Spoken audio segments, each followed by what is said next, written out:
Rent-stabilized apartments in New York City are probably one of the biggest mysteries of all of New York City. So many people live in New York City rent-stabilized apartments and don't even know. So I'm going to help you figure out what's the deal with these type of apartments in this video.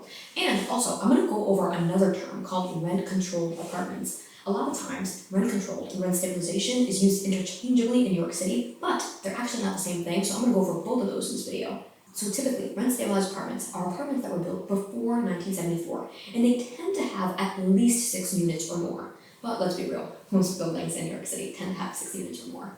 So in these buildings, rent increases each year are actually set in guidelines by the city of New York City. So a landlord typically cannot just decide to raise the rent a crazy amount to a tenant who has already lived in that building from year to year. They actually have to abide by rules set for rent stabilization. So pretend you're in a rent stabilized building. When your landlord renews that lease with you, they have to actually follow the guidelines and only raise that lease by a certain percent each year. And it does change on a year-to-year basis. That's what makes it a little bit more confusing. So I'm going to go over in the past year what some of these percentages look like.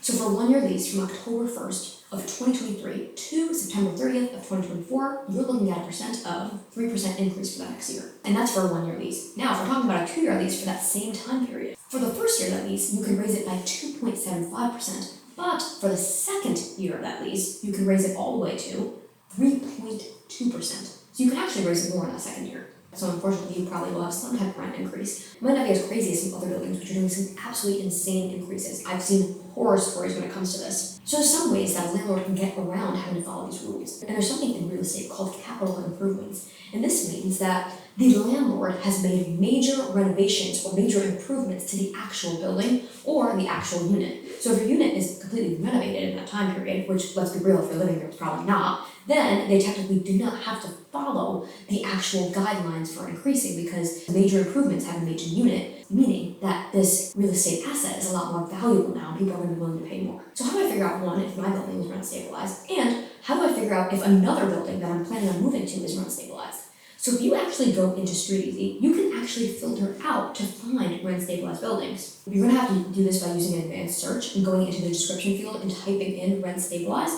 They recommend doing it like rent-stabilized or some type of variation of this. This is going to be the best way to try to find these buildings in StreetEasy. But the best way out of all is to go actually to the government website in New York City where you can find an official list of rent-stabilized buildings in New York City. And this list also has all 5 boroughs included, so not a single building is left out here. And something to note actually that I thought was a little interesting, because I never really noticed this as a real estate agent myself, is that there's a few neighborhoods that are known for having more rent-stabilized buildings than other neighborhoods. And they're in Washington Heights, Inwood, and Crown Heights. So those neighborhoods are just known for having a lot of rent-stabilized buildings. Let's talk about rent control. Rent control is kind of one of the biggest scandals of all in New York City. It's also a mystery to people. Now, this pretty much applies to buildings that were built before 1947. So definitely a little bit older. A lot of times, people who are in these rent-controlled units have either lived in that unit since 1971 or have had a family member live in that unit in 1971 and basically pass the lease down from family member to family member. So it's basically in family. The only way a rent-controlled unit changes hands from one person to another is when it's passed down from a family member to a family member